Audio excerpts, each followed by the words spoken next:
বাবা আর মেয়ের সম্পর্ক কত মিষ্টি না, কত ভালোবাসা, কত আবদার, কত অভিমান, কত রাগ, কত ঝগড়া লুকিয়ে থাকে এই সম্পর্কের মধ্যে। আর এরকমই একটা গল্প নিয়ে আসছে হাঁটি হাঁটি পাপা। সম্প্রতি হয়ে গেল তারই পোস্টার এবং ট্রেলার লঞ্চ। শুনে নেব সকলে কি বলছেন।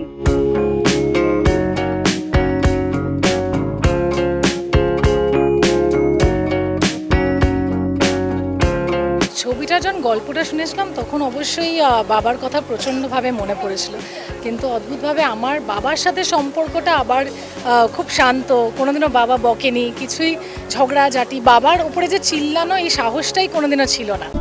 তোরা না সত্যিকারের টম এন্ড জেরি। তো যখন আমি ছবিটা করছিলাম যে বাবার উপরে এতটা চিল্লাবো, বাবাকে এতটা বকবে, এটা হয় নাকি?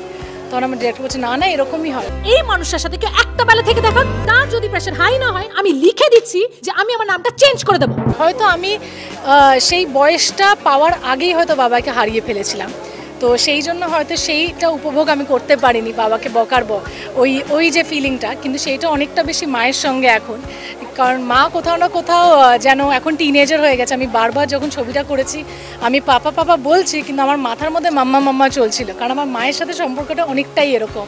তো ঠিক হাঁটি হাঁটি পাপাটা ঠিক তাই ছিল। তোমার পয়সার গরম বলে দিলাম। একটা কথা শুনতে চায় না মানুষটা আমার। অনেক কথাই মনে পড়ে যায়, রোজ মায়ের সাথে সম্পর্কের কথাগুলো মনে পড়ে যায়, বাবার কথা তো অবভিয়াসলি মনে পড়তো। এবং শুধু যে একটা রেসপন্সিবিলিটির গল্প তাও না, আজকাল ট্রেলারটা বেরিয়ে গেছে, এটাও দেখতে পাচ্ছে যে মা বাবা স্পেশালি সিঙ্গেল প্যারেন্ট হলে তাদেরও যে একটা কম্প্যানিয়ন দরকার। তারাও যে দিনের শেষে শুধু মা বা বাবা না, তারাও যে মানুষ, তাদেরও যে মন বলে একটা কিছু আছে, তাদেরও একটা পয়েন্টের পর আমাদের শত ব্যস্ততার মধ্যে হয়তো আমরা অতটা কথা বলতে পারি না, সব কিছু হয়তো মনের কথা খুলে বলতে পারি, কিন্তু তাদেরও মনের কথা বলার একটা জায়গা দরকার। সেই জন্য যে একটা সঙ্গী দরকার, সেটাও বোঝার গল্প হলো হাঁটি হাঁটি পাপা। যতটুকু বাকি আছে তাতে একটু রং লাগান না, কেলো হয়ে যাবে।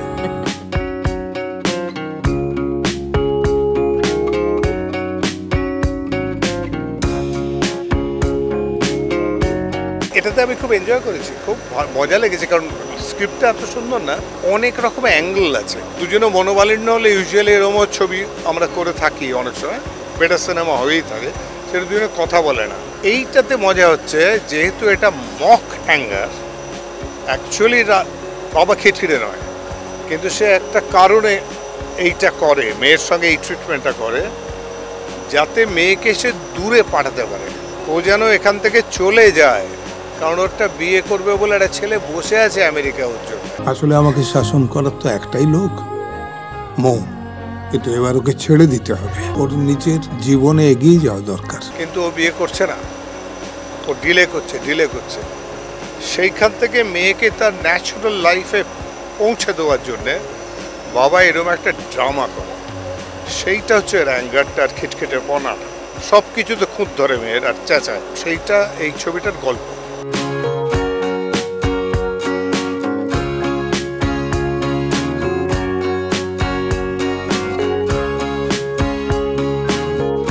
একটা বয়সের পর আমাদের মনে হয় যে বাবা এটা বুঝছে না বা মা এটা বুঝছে না, কিন্তু এটা আমরা মাঝে মধ্যে ভুলে যাই যে তারা যেটাই বলছে বা যেটাই ভাবছে তার একমাত্র উদ্দেশ্য বোধহয় পৃথিবীর এই সম্পর্ক, একমাত্র এই দু তিনটেই সম্পর্ক আছে যার মধ্যে কোনো আর কিছু থাকে না, শুধুমাত্র আমাদের আমরা যাতে ভালো থাকি, আমাদের কল্যাণ যাতে হয়, সেটুকুই। এবার হয়তো তারা অন্য একটা জেনারেশন থেকে এসছে, তাদের লাইফের এক্সপোজার অন্যরকম ছিল, তার জন্য হয়তো সেটা আমাদের সাথে ম্যাচ করে না। অর্ণবদার সাথে এটা আমার 2 নম্বর কাজ, তো ফলে অর্ণবদা, ইন্দ্রদা এই গ্রুপটার সাথে তো আমার আগের থেকেই সেই বন্ডিংটা তৈরি হয়েছিল, কমফোর্ট জোনটা। এখানে এসে রুক্মিণী, চিরঞ্জিতদা, সন্দীপদা, অঞ্জনাদি, তুলিকাদি প্রত্যেকটা মানুষই প্রচণ্ড হেল্পফুল, এবং আমরা যে সিন করেছি একটা উৎসবের মতন করে হই হই করতে করতে, এবং বিশেষ করে সিনিয়র যারা ছিলেন তারা প্রচণ্ড কোঅপারেটিভ প্রত্যেকে।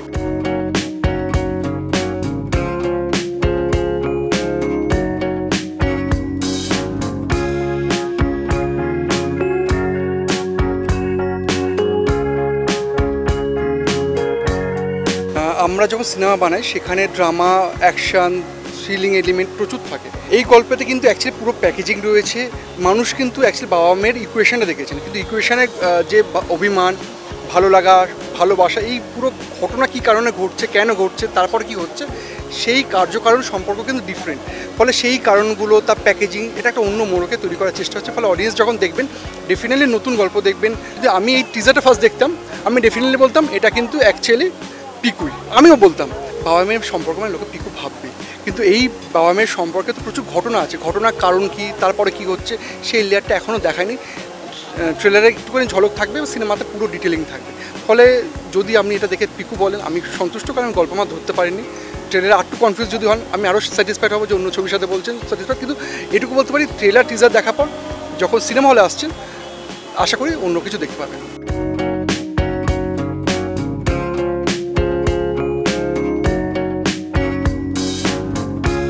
প্রথমে আমরা ছোট থাকি, বাবা মা আমাদেরকে বড় করে, মানুষ করে। তারপর বার্ধক্যে এসে বাবা মারা শিশু হয়ে যায়। হ্যাঁ, একদম তাদেরকেও শিশু সুলভভাবেই কখনো আদর করে, কখনো বকতেও হয় যে এই তুমি ওষুধটা খাচ্ছ না কেন, এই তুমি বেরিয়ে যাচ্ছ কেন, এই তোমার না ডাক্তারবাবু বারণ করেছে মিষ্টিটা খেতে, তুমি কেন খাচ্ছ, হ্যাঁ তুমি রাস্তায় বেরিয়ে কেন ধূমপান করছো। তো এই যে একটা দুরন্ত বাচ্চাকে সামলানো, মানে সেটার সমতুল্য হয়ে ওঠা, যে বয়স্ক বাবা মাকে সামলানোটা, তো সেইটা আমার মনে হয় দৈনন্দিন জীবনে আমরা দেখি। কিন্তু শুধু এইটাকে তুলে ধরা, অনেক কিছুই আমরা দৈনন্দিন জীবনে দেখি যেগুলোকে সিনেমার পর্দায় তুলে ধরা হয় না। তো এটাও হয়তো ওরকমই একটা জিনিস যেটা নিয়ে খুব কমই ছবি হয়েছে, আর যেখানে মা নেই। এই জন্যই তুমি একা, মা বেঁচে গেছে তোমার মতো একটা মানুষকে ছেড়ে চলে। মানে একদিকে তাকে মানে তাকে মা হয়ে উঠতে হচ্ছে, এক মেয়ে হয়ে উঠতে হচ্ছে, আবার বন্ধুও হয়ে উঠতে হচ্ছে, এই তিনটে চরিত্র একসাথে। তো আমার মনে হয় খুবই দুর্দান্ত একটা ছবি।